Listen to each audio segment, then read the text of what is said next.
Hello, everyone. Welcome back to the Surfside Recovery Podcast. My name is Brian Licata, and we just wanted to let you guys know that if you or anyone is struggling with addiction, to please reach out to Surfside. You can give us a call at 609-709-4205 or visit us at surfside.org and all of our social media platforms. In this week's episode, Damiso Josey, an elementary school assistant principal, motivational speaker, and mentor to myself, comes on the show to talk about alcoholism and finding your why. Welcome back to the Surfside Recovery Podcast yet again. Sir, can you please introduce yourself to the crowd who doesn't know you yet? I guess I could say doctor now. So, you are a doctor, yeah. Yes, You can say doctor? Yes, I'm a doctor Your now. first doctor on the show. Oh, I'm not like a doctor that, surgery doctor, like an educational doctor. Still, Make sure you're still the first doctor on the show. That's solid. I go by the name of Dr. Damiso Josey. And what do you do, sir? What are you a doctor of? Let's get the whole thing. So I'm a doctor of educational leadership. I am an assistant principal right now in Hamilton. I also run a nonprofit business called Arts Equality that does a 10-day film challenge. And I also have the Empowerment Perspective Group, which is a motivational speaking and educational consulting company. Mm-hmm. And also assistant principal around University women's basketball team. So I'm all over the place, man. He does everything. Nice. I really wanted to talk a little bit about our history together. Mm-hmm. So one of the reasons that this podcast is even possible is because of the classes that I took with you in high school. Yes. So Mr. Josey at the time was my TV media teacher in high school. And I was actually, if I'm not mistaken, the only freshman to ever take your class. Yes, at the time you were the only freshman to take the class. So the long and short story was I was in a certain class and the teacher wasn't captivating is probably the best way to put it, right? There was a lot of people sleeping in his first period of class. So I went to my guidance counselor and was like, you need to get me out of this class because I'm going to learn absolutely nothing. So the guidance counselor told me that there was only one other elective, but it was only open to sophomores and above. And the only way I can get in is if I asked the teacher to let me in the class. So I walked down to his room, asked him if I can get in, and he said, sure. I should have been petty and said no. But well, it's because you knew my brother. It was the reason you said yes. Absolutely. So my brother graduated a year before I got into high school, and he did some stuff with Mr. Josey at the time too. So he let me in that way. So that really kind of sparked my interest in TV, film, and all the like. Mm-hmm. And I believe I took it all 4 years, and then when I went to college and I started using is when that all stopped, and then didn't start back up until I came here. So that's that. But Dr. Josey, I've read a little bit of your book, and I also heard the podcast you recently did. Why didn't you read all of his book? I don't know. It's a great question. Right? I'm not really that good of a reader. You're going to have homework now. You got to finish the book. Oh, man. You're not giving me grades anymore, so I don't have to read anything. You got an F right now because you didn't finish.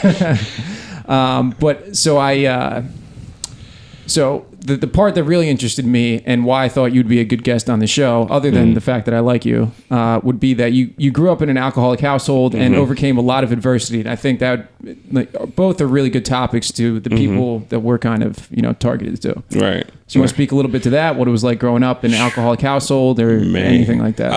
The bad part about my story is I thought it was normal. I thought everybody was going through the same thing. My father left when I was about 3 years old. So I have two older brothers as well. So my mother couldn't afford the house that we lived in anymore. So we moved in with my grandmother and my drug addicted uncle. And it was kind of weird because during the day he was perfectly fine. Right. And I kind of looked up to him, but at night he turned into a monster. It was like every single night that, either we were running basically for our lives, or just times I slept on the roof because, he's punching holes in the wall, putting gasoline on the floor, getting threatened to burn the house down.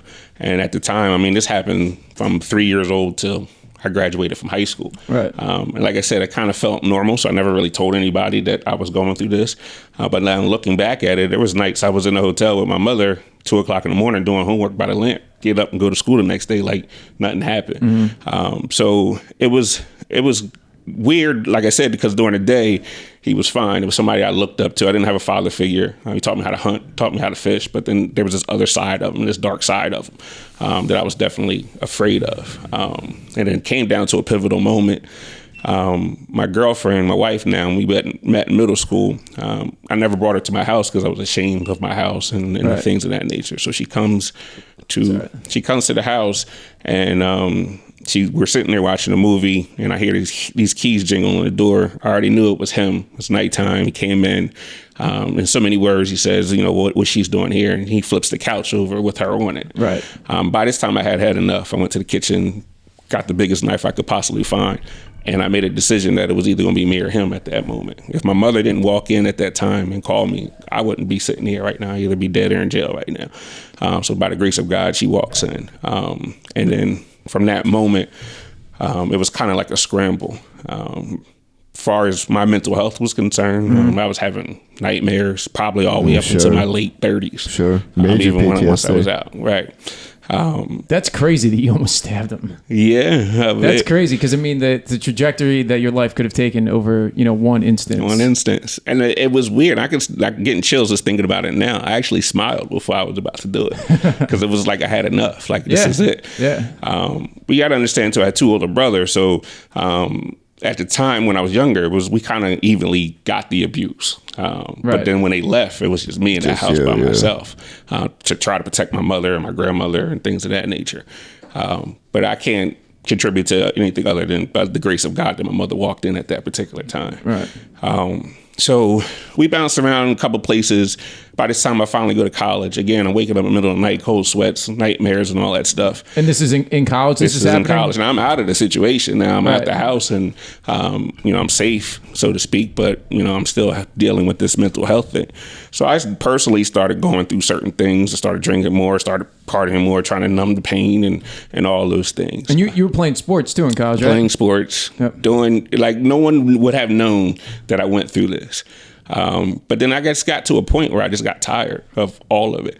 And I said, I invited, my father had gotten himself clean because he was also addicted to drugs as well. This was part of the reason why my mother left him. He got himself clean, and I invited him to my college graduation. I don't know what made me do this, but I invited him to the college graduation. And we have a conversation in my mother's basement at the time, and he apologized for not being there and all that stuff. And I thanked him. And I said, I'm not thanking you for your apology. I'm actually thanking you for not being a part of my life because your absence taught me how to be a real father. Mm-hmm. So I know for a fact now I have two beautiful daughters that I won't leave them because I know what that feels like. I don't know what that, I went through that. So the light bulb goes off.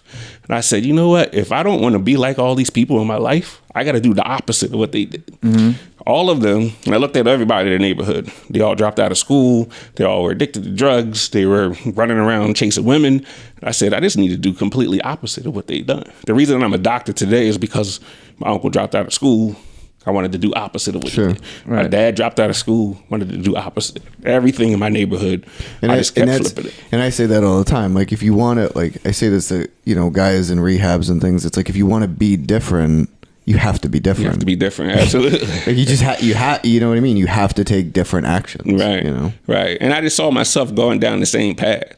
And when I go and do these speaking engagements, I tell students all the time, like, the equivalent would be like, I just came from the mall and there's construction on the expressway. I just came from there. I'm telling you that there's traffic down there. Right? Don't take that route anymore. It's up to you whether you're going to take that route or not, but I'm telling you there's an easier way to go.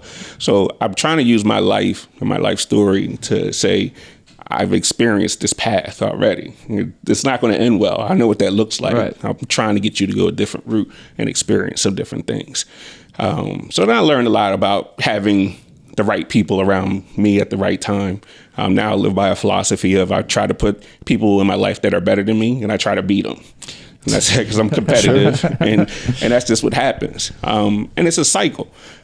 People are in your life. It's kind of like the rocket going up in NASA, and it breaks off at some point. So people are going to be in your life that get you a certain point, and then the rockets break off. They're supposed to do that, so you can keep going. Then you have to find new people to keep pushing you up. So that's the lesson, kind of in a nutshell, that I learned through all the trauma and things, and trying now to not have a lifestyle that my kids would go through what I went through, because I did it for them, so they don't have to do it.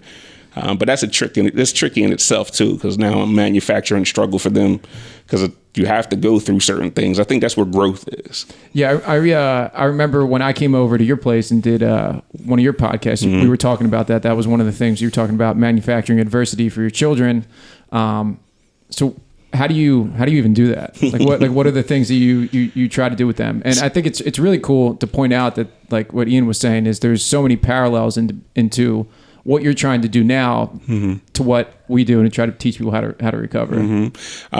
So I create safe situations for them to fail. I'll look into their what they like to do and their interests in things. So my daughter is really, really a giving person, my oldest one, and she wanted to have this party, for example, for one of her friends. So I made her write a proposal she was 9 at the time, by the way, to write a proposal up about this party that she wanted to have. At Surfside, we have 20-year-olds do that. Yeah. So I wanted to make them feel uncomfortable, right? You know what I mean? Teach the same life lesson and kind of go through things. And I wanted to say no at the end of this, just because that's what's going to happen to you in the real world. Right. But I let her have the party. So I just look for places to manufacture struggle for them in a safe way. Sports will do that as well. And my oldest daughter now is on the podcast and things of that nature. Oh, so, really? I didn't know that. Yeah, she makes her appearance here and there. And the one she was on was talking about your self-talk, the thing, your voice in your head, what's it saying? And I never asked my daughter what's the voice is saying in your head. I wanted to see if it was positive or negative. Thank God it was all positive. But little people have voices in their head just like, adults do. Yeah, that's kind of really where it all starts out. Right. So another big thing for me personally is I'm just realizing that I'm going to fail more times than I'm going to win in life, right? So I have to figure out how to navigate the failures. And I try to recreate that in a lot of my personal lives. And that's why the podcast comes out. That's why I'm doing a million different things. I like feeling uncomfortable. Do you know the old, maybe still current CEO at IBM? No. What's his name? I have no idea.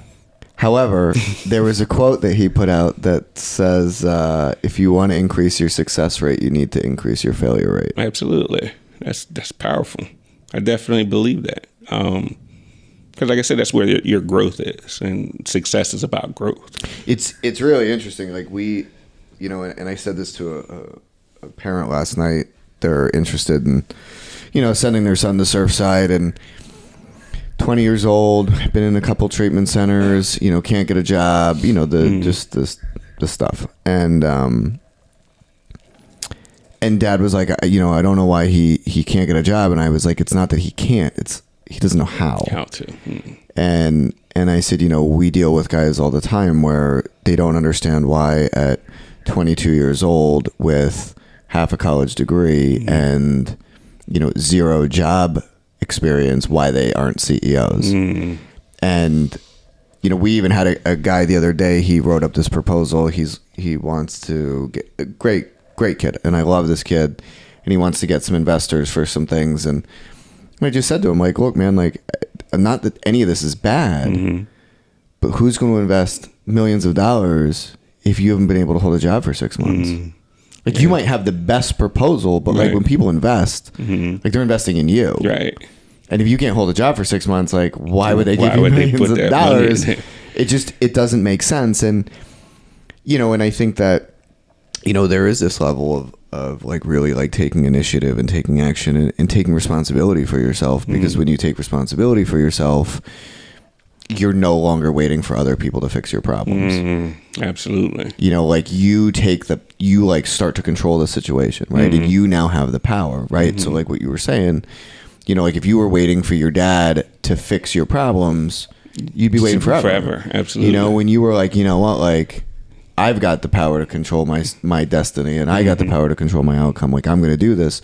And you start taking charge of your life, you're not going to get it right away necessarily, but. Right. That's so huge. And I'm trying to teach that to my family. I try to put ourselves in a situation where we don't need anybody to help us.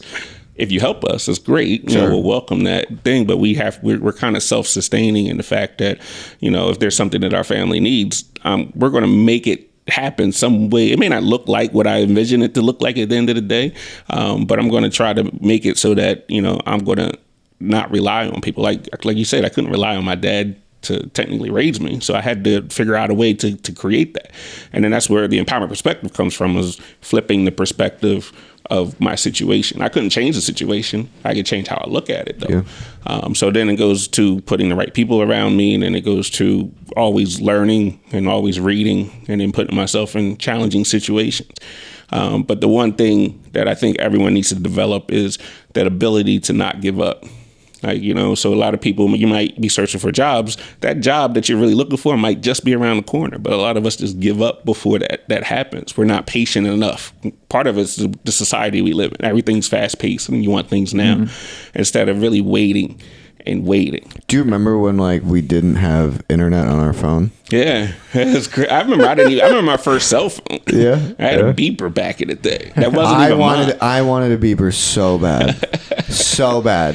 I wanted a beeper like you could taste it. My mom would be like, "No, only drug dealers, doctors, and lawyers need beepers," and I'd be like, "But I'm a I wanted to be like, but I'm a drug dealer, so I definitely need a beeper." But she wouldn't give me a beeper. It wasn't technically mine either. It was my wife, my girlfriend. So do you remember that Nokia phone that everybody had? The like 90 whatever, and it had like the cases, the cover, and that was like the jam. Yeah. Everybody was into that. I want to get one and bring it back, and just that'd be my cell phone. And it had Snake on it, like one, Snake and Tetris. That was as good as you were gonna get. A phone call, Snake, and Tetris. Yeah. They're coming out with a new Motorola Razr that looks like the old one. It's like one of those new foldable phones. It's probably gonna flop, but it's good to know. Motorola. It wasn't the last time they made anything. Probably the Razr in 2006. Now they're trying to bring it back. That's funny. What was I gonna say? Yeah, I in all the stuff you're saying, I can keep drawing like 1,000 different parallels to what we do in 12-step recovery. So the one thing I wanted to transition into is, so you worked in the television industry for a little while and then transitioned over into education.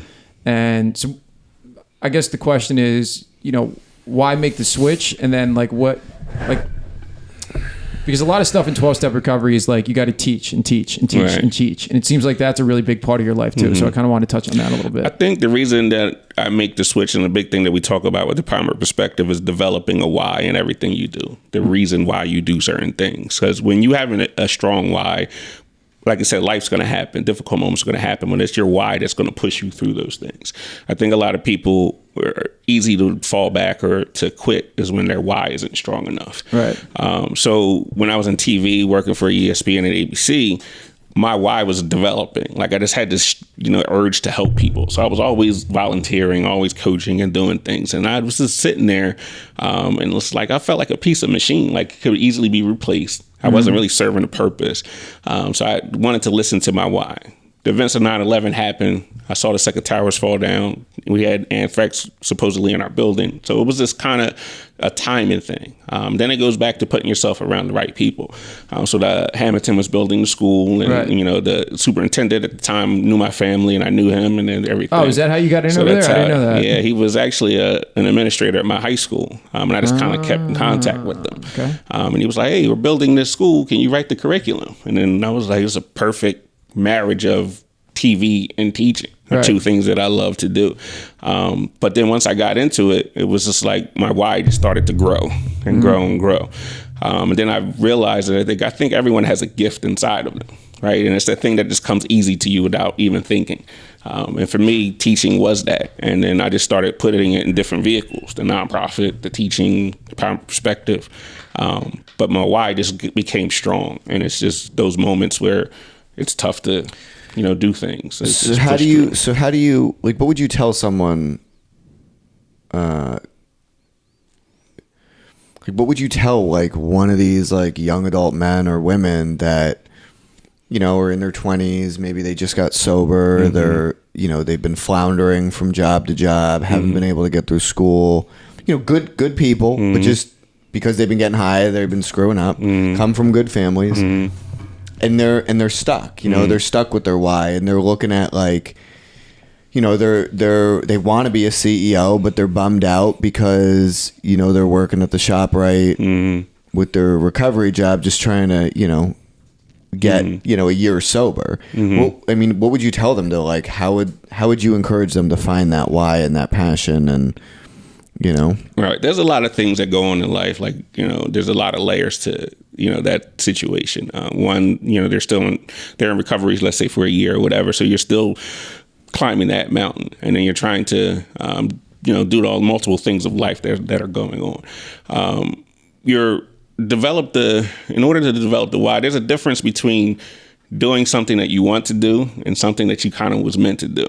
Maybe that you're not meant to be a CEO. You're fighting your gift. I was fighting my gift for a long time in TV. That's just not what, I wanted to be the CEO. I wanted to do certain things, but that feeling inside of me was like, you belong over here doing something else. I think people need to take a second and just realize and analyze and do some self-assessment of really what, one thing, what am I good at? What's the reason why I'm doing certain things? Like the real reason. Like, everyone wants to make money, but that's not the real reason why you're doing what you're doing. Figure that why out, and then really analyze your skill set. And then we're living in a time where you don't really need to go to school for a lot of this stuff, right? There's maybe 5 professions: teacher, doctor, lawyer, that you got to get certified to do. You can start a business on the internet right now, make money, and be your own CEO.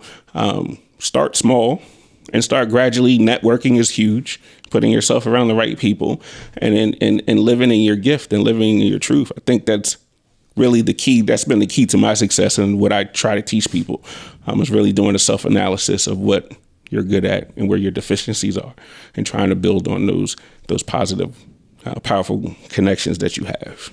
If that makes any sense. Yeah, I mean, I agree with you wholeheartedly. Part of the stuff that I'm doing now with the video production company, the only formal training I ever had was in your class and stuff I learned off of YouTube in the past 2 years.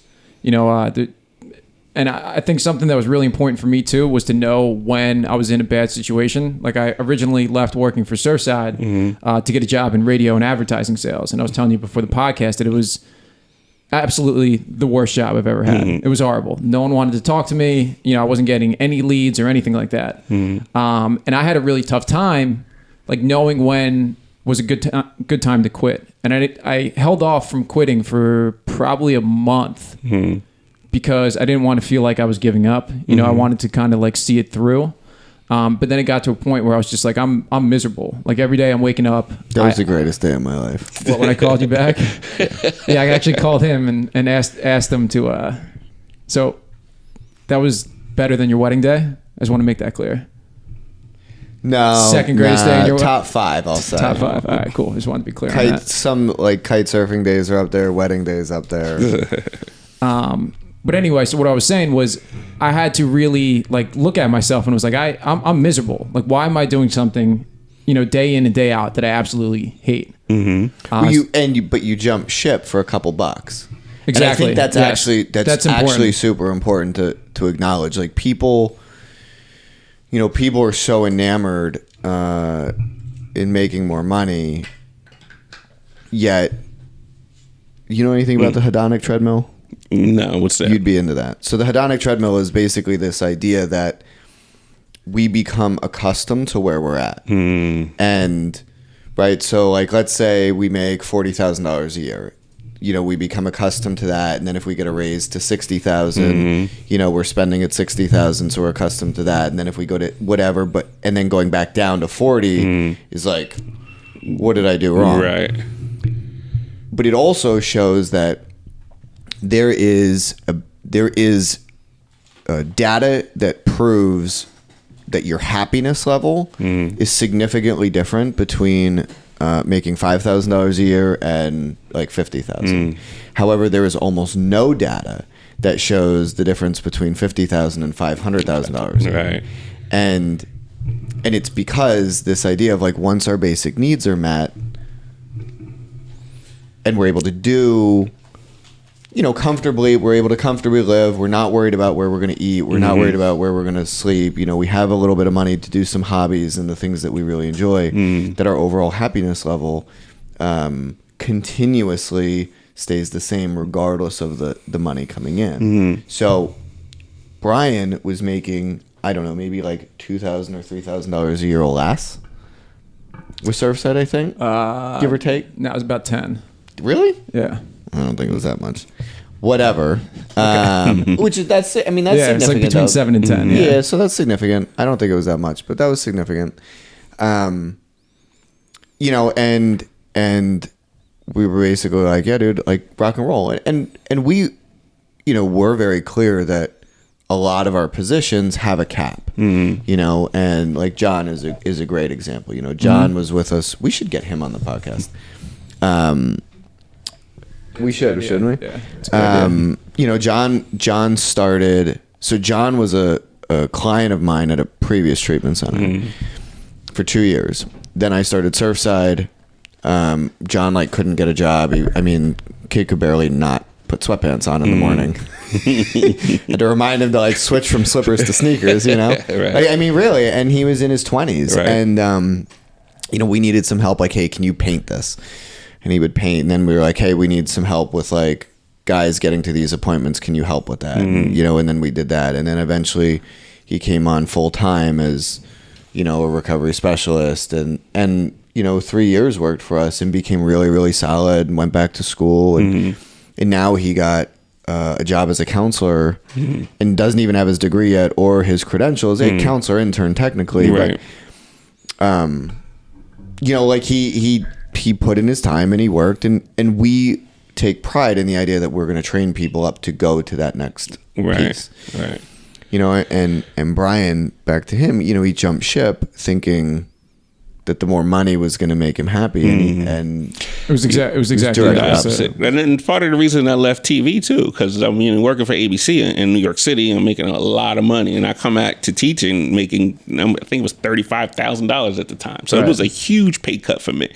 But at the time, I looked at my core values, and I call them non-negotiables. So certain things that I need to live by, kind of the rules. And, when I was working in ABC, it was parties every night and you're going here and making a lot of money and seeing a lot of things, but that wasn't part of my core values either. So having the quality of life now that I have in education, because TV's 24/7.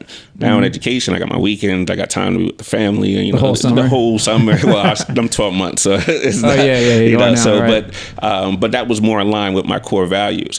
And I realized that, I'm at a point now I'm making way more money than I did even in TV at this point, but it's because I realized that money wasn't really important to me. I needed it to sustain life and, the necessities. But once I stopped actually thinking about money and chasing service, the money started following me at some certain point. So it was definitely a quality of life and a lifestyle change that needed to happen in order for me to actually grow in the end. So the value, your value system is really important, because what you value dictates your behaviors. Right. So I had a student, for example, smart girl, was always in trouble. And I sat her down one time in 8th grade and I said, so what's the most important thing to you in life? She told me her cell phone.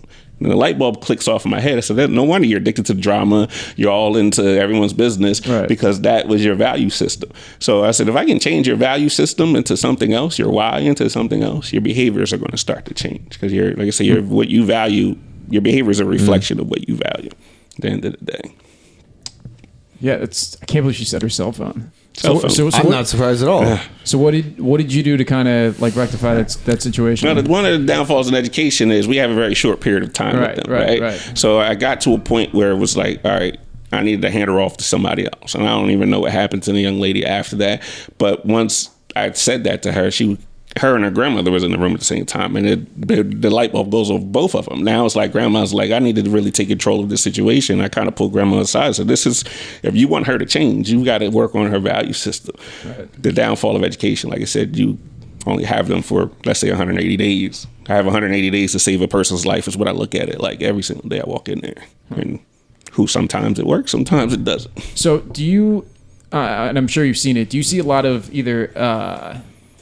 I know you're working with younger kids now, but do you see a lot of addiction either in, the students or like the family themselves? And how would you how do you handle those situations when they come up? Because my brother is a principal or an assistant principal at a high school now, and he calls me all the time when he runs into situations like that. So I've been blessed to work at the high school, middle school, and elementary level. So I've seen it. So I've seen, individuals become addicted, and I've probably lost, I would say, at least 8 students with the last 2 years. Really? Yeah, and that's just the ones I'm thinking off of the top of my head. So I've seen it impact them individually. I see the habits starting to develop in the middle school. I mean, we had kids that busted kids with drugs all the time, kind of, marijuana and things of that nature. Right. Some pills, even at the middle school level. So now the high school, it's heroin and all those other things that are taking over.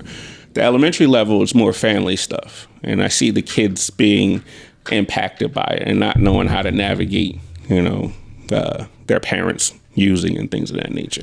So depending on who I'm talking to, the kids, there's only so much that you can tell them so that they can understand. Little kids operate off of feelings. So I kind of tap into how they feel. And they're not going to be able to change their parent situation. So then my tactic becomes more of a counseling of the parents of what you're actually putting your family through. And then using the resources, reaching out to people, saying, because I'm not a drug and alcohol counselor, so I can't really help them there, but I can give you the resources to be able to deal with that. But I kind of pride myself in trying to think outside the box and be outside of the box as an administrator. So there's times I visit houses. There's times that, I might take a child somewhere just so that they can kind of decompress, because it goes through waves for young kids. So I see the anxiety building up on Thursday, then Friday, and then Saturday and Sunday. They know that they're going through hell at home. Right. So now we're coming back down on Monday and Tuesday. Realistically speaking, I only have that child for one day, who being their true selves, if I'm lucky. Right. So then the anxiety builds back up. So a lot of my work deals with trying to balance that trauma for them. I think I should go get a PhD. You should. Well, there's things that because I'm looking at addiction, right? As someone who's worked in addiction for 15 years, we we get a guy from 30-day rehab, right? And we may, like you're saying, you might have somebody for 180 days. I'm thinking the same thing. Ideally somebody's with us for 180 days, give or take.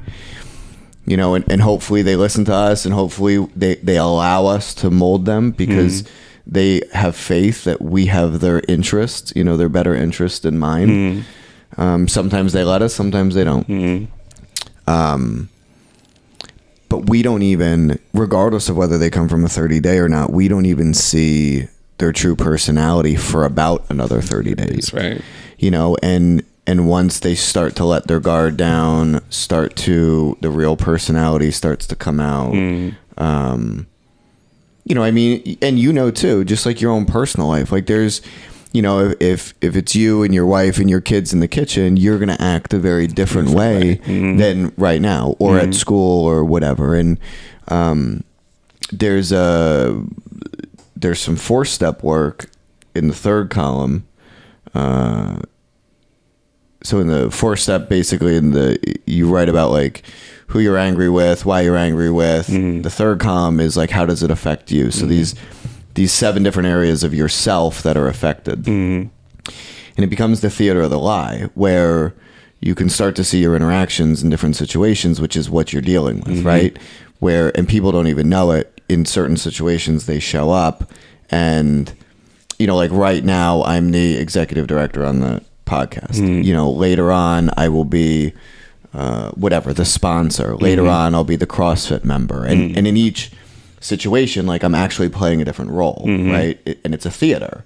And the lie of the theater is that I tell myself that I'm actually different in all those circumstances. Cases, Where when you're talking about these young adults, or not even young adults, these children, they are a different stage character without knowing they're a different stage character. Absolutely. Right. And it becomes this like deep psychological level where, that fight or flight mentality starts to kick in. And so part of my research super fascinating deals with this concept called code switching, right? So the concept of being different people in different social spaces. Exactly what I'm talking about. Right. Yeah. So you have these children who base their life on and learn through feelings, trying to navigate these different social areas. They don't know who they truly are, especially a student that's dealing with trauma. So what these students will typically do is they'll recreate that drama within, let's say, the school setting, because they know how to navigate those spaces. So you have those kids that'll act up in class, and they'll have all these tantrums and stuff,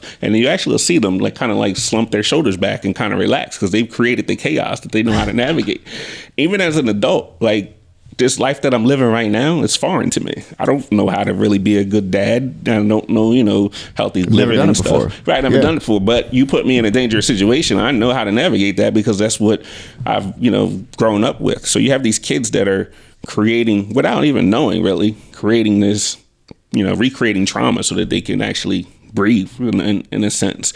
But the mental and psychological impact is so they don't even understand how it's going to impact them in the long run. You know, my hope is that, someone comes along, because once they leave my school, somebody else has to deal with them on some level. I still go visit some of my students. I still talk to some former students, things of that nature. But it's kind of scary. And I hate to say it, there's a lot of educators and administrators out there who are only in it for, let's say, the money, or they don't really care about that part of the child. So now do you think it's that they don't care, that they're burned out?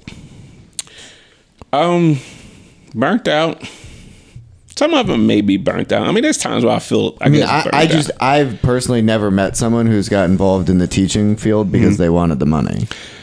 Now, mind you, staying in it is a whole nother story. Thing. I think the burnt out part is because the educational landscape is always changing. You know, it kind of gets frustrating, trying to navigate those things. But the way that I tell my staff and the teachers is that at the end of the day, I'm here for students. I can care less what the law, policy, and all that stuff says. I'm here to try to save lives. Right. Every decision that I make is based upon a child. I've even gotten to the point if I'm working and we're not talking about kids, I'm not having that conversation.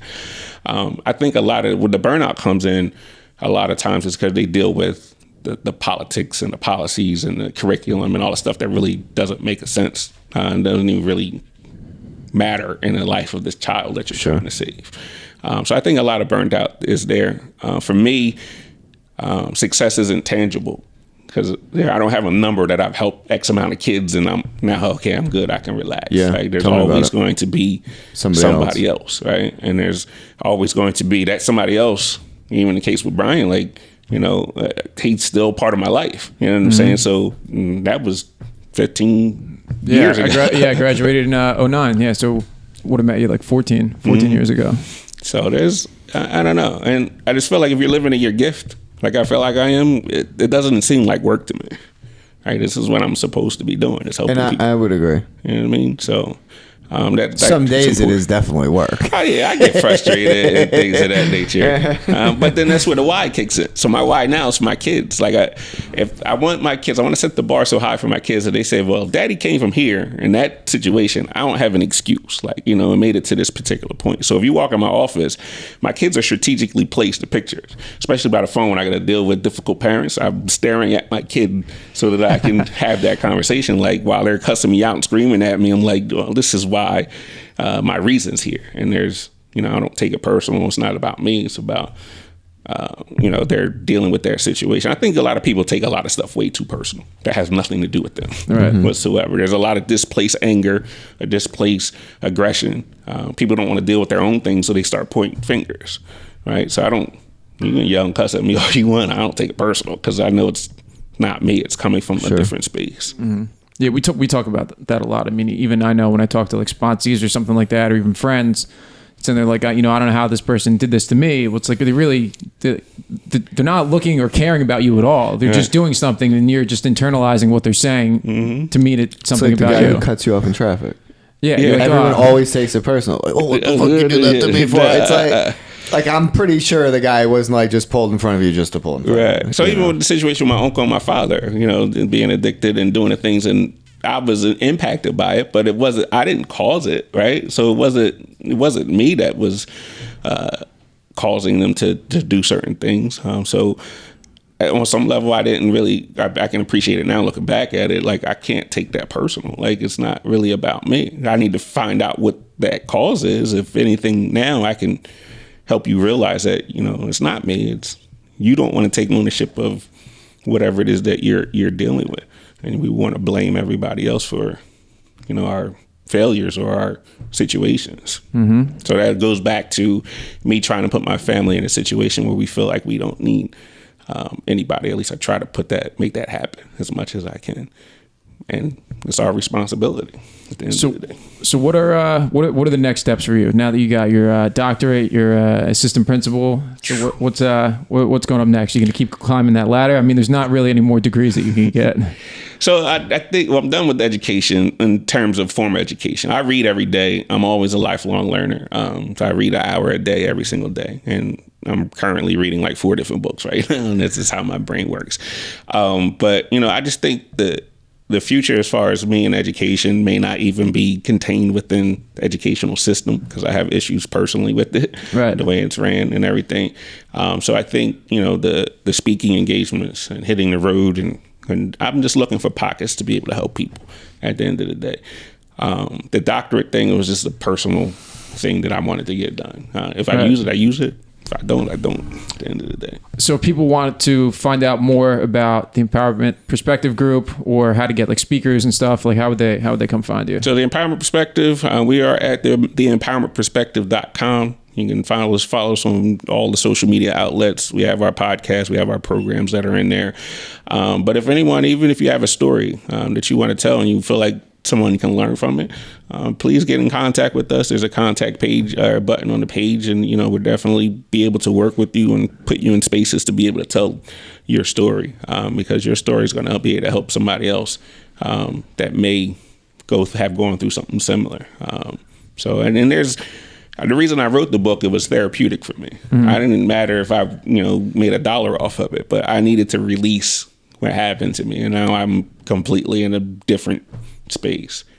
I will caution you, though, because your story is not only your story. You have people that are in your life that you also are exposing. I didn't think about I had to learn that the hard way. My wife's part of her story was in my book because we've been together so long. Right. Even my uncle, even my mother, like even my father. So I had to get to a space where I was like, this is really for me to release this feeling that I'm, you know, still having. And that was like for me the last step of my process of going through that. So the future, I don't know. You might see me on TV. I don't know. We'll see. Awesome. Well, thanks a lot, Mr. Josey, or Dr. Josey, rather. I appreciate you coming down. Dr. Josey. This moment is really special for me, man. I'm so proud of you and happy for the space that you're in right now. Even as a teacher I had no idea about some of the things that you may have been struggling with in high school. And, you know, I say it all the time to people, and like, you know, things like addiction there's not a face. It's not about race. It's not you know, you never know.